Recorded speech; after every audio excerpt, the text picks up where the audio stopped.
কাতার প্রবাসী। এই নদীর পাড়ে এসে আমার কেমন কেমন লাগে।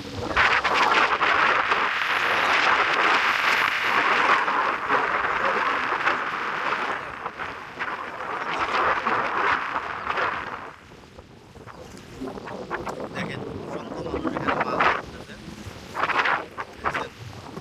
আর এই পাথরে জোয়ার করে দিয়েছে, তাহলে তো মারছে। দেখেন বিশাল বিশাল বিশাল বিশাল। ওই দেখেন একটা প্লেন নামতেছে, এই পাশেই আর কি এয়ারপোর্ট। এই দেখেন আমার যত দূর তাকায় এখন খালি যে সমুদ্র যে বিশালতার যে ঢেউ সেটাই। আর এখানে বাতাস হচ্ছে প্রচণ্ড প্রচণ্ড বাতাস হচ্ছে। জানি না আমার কথা ক্লিয়ার শোনা যাচ্ছে কিনা। সেই মাপের একটা ইয়ে হচ্ছে। আর গাড়ি আমার আসলে রাতে উঠবে না, গাড়ি সাইডে পার্কিং করেছি। কাস্টমার নিতে নিতে খুব সুন্দর একটা পরিবেশ, মাশাআল্লাহ। বাহ, সেই একটা ভিউ, সেই একটা ভিউ। আসলে এখানে না আসলে মিস করা ছাড়া আর কোনো কিছু নেই।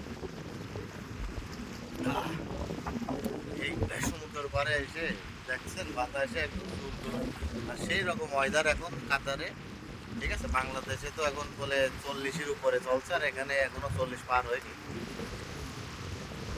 একদম আকাশ আছে এবং আমু অনেকটাই দূরে। দেখেন মার্শাল্লাহ মার্শাল্লাহ, সেই রকম একটা ভিউ যা আসলে আপনারা এই দেখলে অবশ্যই লাইক কমেন্ট করে আসবেন যে সমুদ্রের পাড়ে আসলে কার কার ভালো লাগে।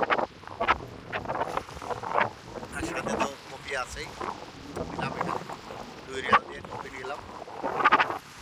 আর চার দাম তো 1 রিয়াল। দেখেন যত দূর চোখ যায় খালি আর পানি। এখন পানি বাড়তেছে, এখন জোয়ার শুরু হয়ে গেছে, অলরেডি জোয়ার শুরু হয়ে গেছে। দেখেন মাশাআল্লাহ, সেই রকম। আর পিছনে দেখেন এই যে কিছু ভাইরা মাছ মারতেছে বসে দিয়ে। ঠিক আছে, ওই দেখেন সুন্দর। এখন এই জোয়ার আসছে তো পানি এখানে পড়ে যাবে একদম কানায় কানায় হয়ে যাবে, কানায় কানায় হবে। মনে হচ্ছে বড়শিটা মাছ বেরিয়েছে, তো এটা এসে গেছে। এখন এই যে নদীর মধ্যে আস্তে আস্তে চলে যাচ্ছে, এরকম view। চারিদিকে পানি, আর এই মাঝখানে যে রোডটার মাঝখানে যত দূর তাকায় সুন্দর আর কি।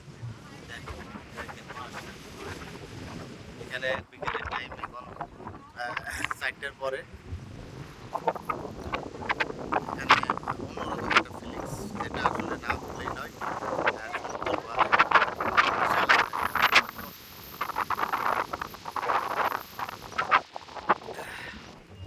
সেই একটা অবস্থা। অলরেডি একটা কাস্টমার দিয়ে দিয়েছে, তো আর ভিডিও বানানো হলো না। একটা কাস্টমার দিয়ে দিয়েছে, অনেকে এই যে কাজ কাম করে এখন ডিউটি শেষে চলে